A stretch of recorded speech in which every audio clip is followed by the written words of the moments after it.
Hi friends, ಮೈ technical videos ಇನ್ Kannada YouTube channel ಸ್ವಾಗತ. ಇವತ್ತಿನ topic ಅಂದರೆ ಯಾವ ರೀತಿಯಲ್ಲಿ ನೀವು ಇವಾಗ ಡಾಕ್ಯುಮೆಂಟ್ ವೆರಿಫಿಕೇಷನ್ ಸ್ಲಿಪ್ನ ಡೌನ್ಲೋಡ್ ಮಾಡೋದನ್ನ ನಾವು ವಿಡಿಯೋದಲ್ಲಿ ತಿಳಿಸ್ತೀವಿ. ಫಸ್ಟು ಮೊದಲನೇದಾಗಿ ನೀವು ಏನು ಮಾಡಬೇಕು, ಇವಾಗ ಕ್ರೋಮನ್ನು ಓಪನ್ ಮಾಡಬೇಕು.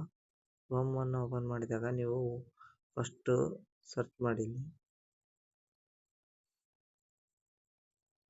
KEA ಅಂತ ಸರ್ಚ್ ಮಾಡಿದರೆ ಸಾಕು. ಇಲ್ಲಿ ನಿಮಗೆ ಫಸ್ಟಿಗೆ ಒಂದು ವೆಬ್ಸೈಟ್ ಬರುತ್ತೆ. ಇಲ್ಲಿ ನೋಡಿ, ಇಲ್ಲಿ 3 ಡಾಟ್ ಇರುತ್ತೆ, ಅದನ್ನು ಪ್ರೆಸ್ ಮಾಡಿ. ಇಲ್ಲಿ ಪ್ರವೇಶಗಳಿಗೆ ಹೋಗಿ UGCET ಅಂತ ಹೊಡೀರಿ. ಇಲ್ಲಿ ನೀವು ಇಲ್ಲಿ ನಿಮ್ಮ ಒಂದು ಅಪ್ಲಿಕೇಶನ್ ನಂಬರು ಮತ್ತು ಇಲ್ಲಿ ನಿಮ್ಮದು ನೇಮ್ನ ಫುಲ್. ಈಗ ಈಗೇನೋ ರಾಕೇಶ್ ಅಂತ ಇತ್ತು ಅಂದ್ಕೊಳ್ಳಿ. ರಾಕೇಶ್ ಅಂತ ಇತ್ತು ಅಂದರೆ ಬರೀ ನಿಮ್ದು 5 ಲೆಟರ್ ಅಷ್ಟೇ ಹೊಡಿಬೇಕು. ಮತ್ತು ಈಗ ರಾಕೇಶ್ HK ಏನು ನಿಮ್ಮದು ಇನ್ಸಿಲ್ ಹೊಡೆಯೋಂಗಿಲ್ಲ. ಮತ್ತು ಡೇಟ್ ಆಫ್ ಬರ್ತ್ ಫಾರ್ಮ್ಯಾಟ್ ಈ ಥರ ಹೊಡಿಬೇಕು. ನೋಡಿ, ತೋರಿಸ್ತೀನಿ. ಈಗ ಎರಡು ಹಿಂಗೆ ಈ ಥರ ನಿಮ್ದು ಇಲ್ಲೆಲ್ಲ ಈ ಥರ ಕೊಡಬೇಕು.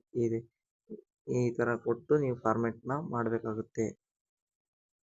ಈ ಥರ ಕೊಡಬೇಕಾಗುತ್ತೆ. ಕ್ಯಾಪ್ಚರ್ ಎಂಟ್ರಿ ಮಾಡ್ತೀರಿ. ಸ್ಲಿಪ್ನ ಡೌನ್ಲೋಡ್ ಮಾಡಿದಾಗ ಯಾವ ರೀತಿ ಕಾಣ್ತಾ ಇತ್ತು ನೋಡ್ಬೋದು. ಇವಾಗ ಇಲ್ಲಿ ಕೆಳಗಡೆ ಸೀಕ್ರೆಟ್ ಕೀ ಕಾಣ್ತಾ ಇದೆ ನೋಡಿ.